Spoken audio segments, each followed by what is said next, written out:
What cut the deepest wasn't the words themselves, but how casually they slipped from her mouth. "Don't walk with me. You'll embarrass me in front of my rich friends." No hesitation, no glance back, just a flick of her wrist, like brushing off something trivial. We were at the airport. She was leaving for a girls' trip. I had carried her suitcase, as I always did, right up to the check-in counter. Then, without a word, she stepped away from me as if I were some shabby coat she didn't want anyone to notice. I didn't argue. I just nodded and let her walk on ahead. That moment, small and almost invisible, was the beginning of the end. Even if I didn't realize it then, we had met 10 years earlier, when neither of us had anything. I was steady, careful, the type of man who believed in building slowly. She was restless, hungry for more, always chasing the next rung on the ladder. Together, we made something simple but stable, a modest home, shared bank accounts, Saturday mornings over coffee. She told me she wanted loyalty, dependability, a man who would never leave her. I believed her. I gave her everything I had, patience when her nerves frayed, encouragement when she stumbled, silence when she didn't want honesty. I thought that kind of plain, steadfast love was enough. But at the airport that day, when she stepped away, a tiny fissure opened in me, almost invisible, almost meaningless, but enough to plant doubt. She was gone for 3 weeks. I watched her life unfold online. Sun-soaked photos, sparkling cocktails, yachts, dinners where the wine alone cost more than I made in a month. She captioned them with living the dream, finally surrounded by people who understand me. I told myself it was innocent, just friends, just fun, until the night she returned. I stood in arrivals, a bouquet in my hands, shirt pressed, hope clinging to me like perfume. She didn't look for me. She walked past and out to the curb, where a man in a sleek black Mercedes lifted her bag. Through the glass, I saw her kiss him, not quick, guilty, or secretive, but familiar, practiced. The flowers in my hands might as well have been a joke. I drove home alone, gripping the wheel until my knuckles ached, the column trembling under the weight of what I finally understood.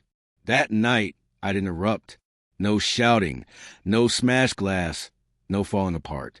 I sat at the kitchen table, staring at the untouched coffee she'd left, letting the silence seep in. By morning, I had decided not to fight, not to plead, not to forgive, but to end things on my terms. The first step was patience. I buried myself in my own home, cooking, cleaning, listening.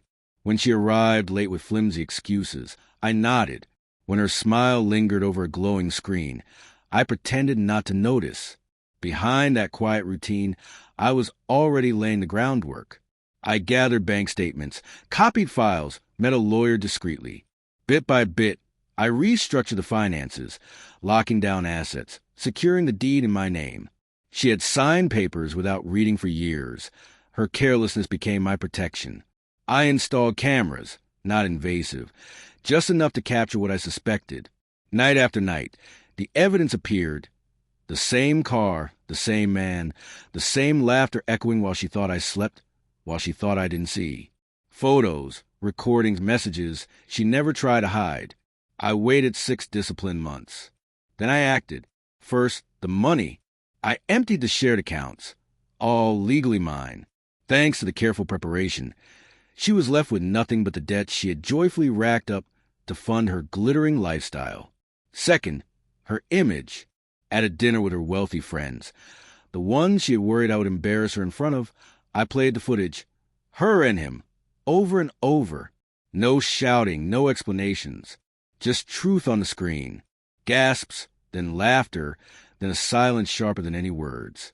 She turned to me, furious, terrified. I stood still. Third, divorce papers filed the next morning. Evidence, debts, and assets secured. She had no fight left.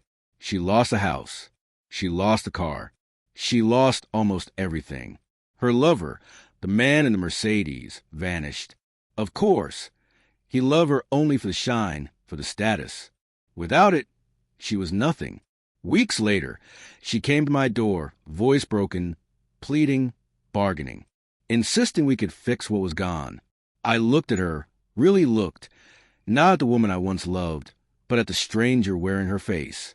I said one word, and I closed the door. Now I move through airports alone, carry my own bags, living by my own rules. No regrets. Betrayal isn't just about the body. It's about contempt. The moment she said I embarrassed her, treated loyalty like a flaw, she declared war. She expected me to crumble, to beg, to crawl. But I don't.